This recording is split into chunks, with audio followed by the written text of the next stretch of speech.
I'm wondering, if Jair is here, and I guess either way, in the past you had Devontae going up against Jair and Stokes to try to get him ready. Would you do the same with Jair to get those younger receivers ready?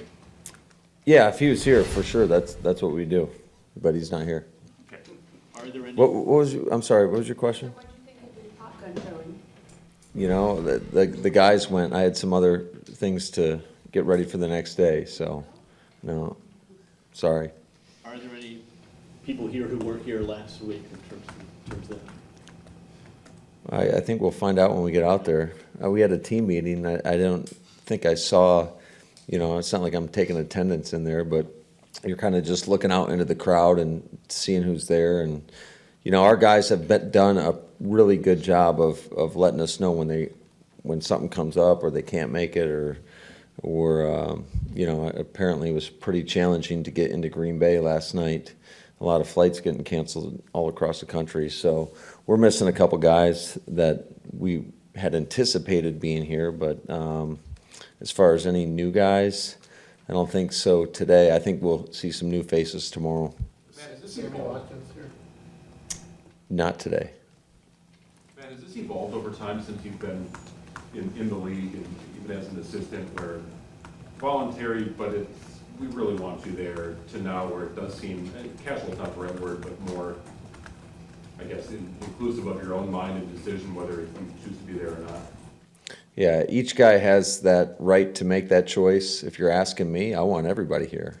So, I think some of the thought process may have changed over what's transpired over the last 2 years, especially with our COVID situation where, we didn't have OTAs. And then, but my thing to our guys is, well, neither did anybody else.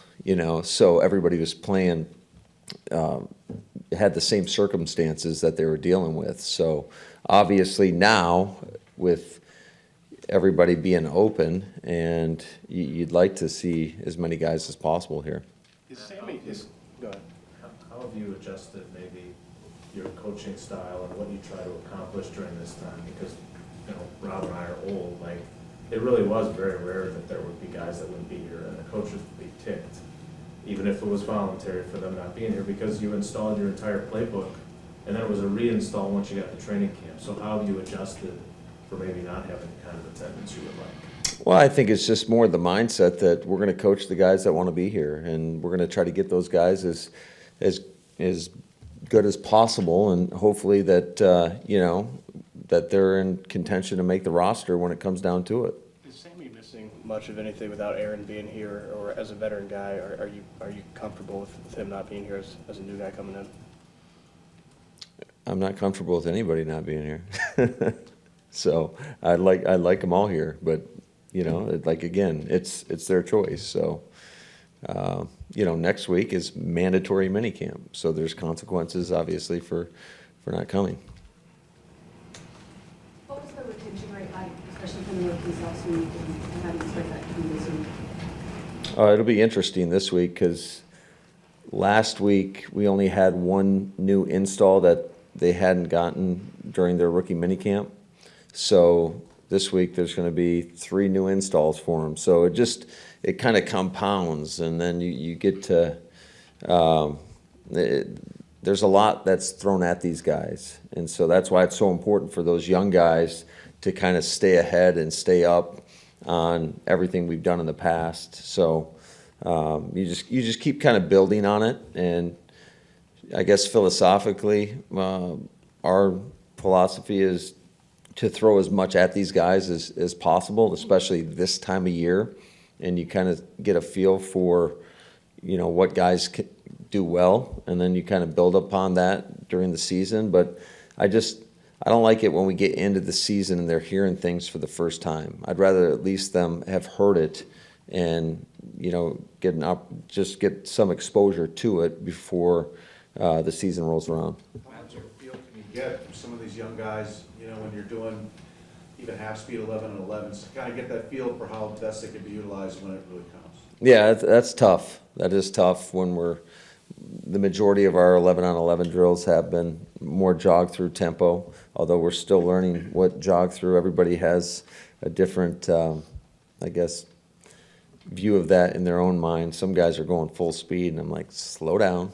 There's no winners or losers in the jog-through period, so we just want to see what guys, what they're able to retain, and then just the communication, and really they should be flawless in terms of technique and execution in those type of periods. Would you say it's important to not overload them on a week one? If it's easier to do it this week, where's the balance kind of with that and their retention rate? Yeah, I think that's something we look at each and every year, and but again, it's more or less you try to install your entire playbook throughout the course of the spring.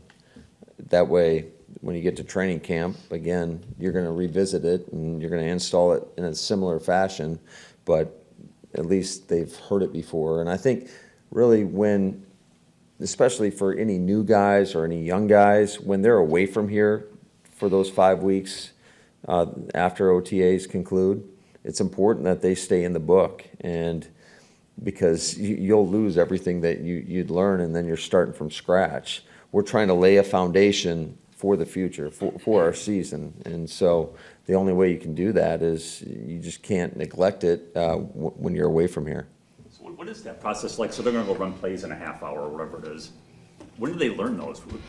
It's not just this morning, right? Or were they expected to learn it over the weekend? I guess what is the process of learning it and then putting it to use? Well, that's on each individual. Obviously, we're not there holding their hand over the weekend going over this stuff, but certainly they can get ahead and take a look at not only the scripts, but you know, the installs, and because we have very short meetings. You know, our meetings are about an hour and 15 minutes, so it's impossible to know all the details of every play that is going to be ran out there in that period of time. And so it is advantageous for each individual if they get a little bit of a head, and that way they can truly lock in when we're in those meetings and try to hear some of the finer coaching points. Is there a rookie that the retention has stood out to you just through the first week of how much they picked up? No, I think it's a solid group overall, but we'll find out more as we go.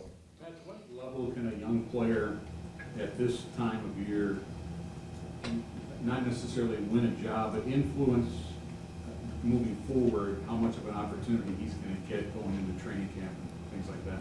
Well, you just want to see these guys grow and continue to get better each and every day. So obviously this isn't real football, although it is. You try to get it as close to real football as possible, but these guys aren't playing with pads. But again, I just think it's so important to lay the foundation for training camp, for when we put pads on, for when we get into those preseason games. And we do want to stress them right now. We'd rather stress them now than when they're out there on a Sunday. Randall Cobb's one of the veterans who has been here. What is, from your perspective, what has his presence meant to some of these younger receivers, some of the draft picks who are here for the first time? It means everything, and he's such a leader in that room, not only on offense, but he's been sitting there in those special teams meetings and doing a great job with that and being able to help a lot of these young guys out. Will Bakhtiari be working out his knee still, or will he be going through some drills today? No, our plan all along was to kind of hold him from this time of the year and just make sure he's continuing to get stronger and ready to go, hopefully, for training camp. Is he close? Yeah, I mean, he's been close. He was out there in a game, so but it's just part of our process right now. So from that perspective, there's no concern with him. It's that you're just playing it safe in the offseason. We just thought that, I mean, this is a guy that's played a lot of ball, and it's best to, hold him from this portion of it. Especially with Tunyon out, do you look for a big jump from DeBoer this year? Yeah, I expect a big jump from all these guys. So, that's how we coach them. I think Josiah's had a great mindset. I think that you could really kind of see him as the season progressed last year. It seemed like he was playing faster, definitely knew what to do. Sometimes anytime you're coming off a pretty significant injury like that, it takes some time. And, we were really happy with him at the end of the year, and hopefully he can build upon that. I mean, shoot, that play he had versus Detroit was great on that screen that he took 60-some-odd yards or whatever to the house. I think that really showed what he's capable of doing. Time for two more. When you look at the additions that you have on the defensive line, is this the best defensive line group that you've had since you've been here? And what does it do for defense to have that kind of depth on the interior? Yeah, I think it's the deepest we've had. And on paper, it looks great, but that's on paper, right? You got to go out there and they got to continue to grind and work and get better and better and better. And we have high expectations for that group, but ultimately we got to go out there and do it. Will you be watching the match tomorrow night? Most likely, yes. What time's it on? I might have to DVR it and watch it late.